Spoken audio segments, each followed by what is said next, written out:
फेरीवाल्यांना कोणाला उद्ध्वस्त करायचं बांगलादेशी फेरीवाल्यांवर कारवाई करावी. बांगलादेशी फेरीवाल्यांवर कारवाई आपण घेऊ आणि या तुमच्या सर्व मागण्यांचा आम्ही आपल्या महासभेत आम्ही सकारात्मक हे ठेवू आणि प्रश्न सोडवायचा प्रयत्न करू. धोरण जाहीर करा. धोरण फेरीवाले धोरण जाहीर होणार आहे लवकरच. त्याच्या 2 मीटिंग झालेल्या आहेत. फेरीवाला एक मिनिट फेरीवाला 1 महिना 2 महिना किती सर ऐका ना फेरीवालाच्या 2 मीटिंग झालेल्या आहेत. त्याचं इलेक्शन आता पुढच्या मार्च किंवा एप्रिलमध्ये जे 16,000 मागे फेरीवाला सर्वेक्षण झालेलं त्याच्यात आता इलेक्शन होणार आहे. त्यातले 8 सीट तुमच्या फेरीवाल्यांमधले आहेत. 8 सीट शासकीय पद आहेत.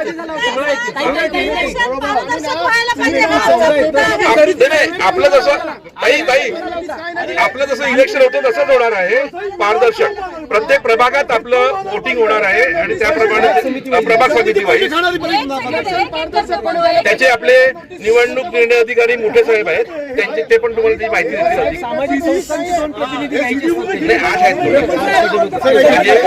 8 फेरीवाल्यांना दिलं. 2016 झालेला आहे.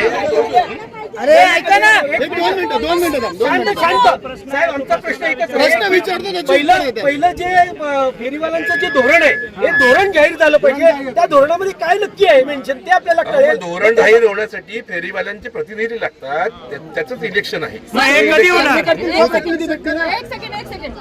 समिती स्थापन करणं म्हणजे जब तक आपका सर्वे नहीं होगा तब तक प्रतिनिधि जाहिर कैसे होंगे और इसमें कितना और वक्त एक सेकंड महानगर पालिका को बनके 16 साल हो गए. 5 साल प्रशासन सर्वेक्षण हुआ है मैडम 2016 में. एक मिनिट तेव्हापासून कधी किती वर्षांनी होतो 5-5 वर्षांनी सर्वे होतो. आम्ही कायद्याचा अभ्यास केला. त्यानंतर तो होणार दुसरा.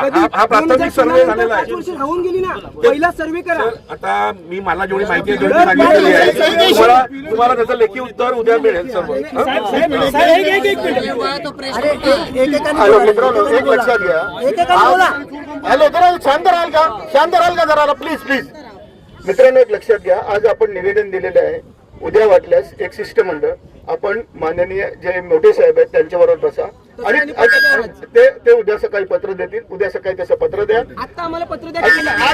आज संडे आहे रे बाबा. ऑफिसमध्ये कोण आहे ना समजून घे ना. उद्या सकाळी तुला शिरू मी तुला सांगतो उद्या सकाळी आपल्याला पत्र मिळेल आणि उद्या 11 वाजता पत्र मिळाल्यावर उद्या संध्याकाळची आपण एक जॉईंट मिटिंग लावू पत्रकार बांधव आणि सर्व पक्षीय आणि आपलं काय म्हणणं आहे ते लिखित द्या.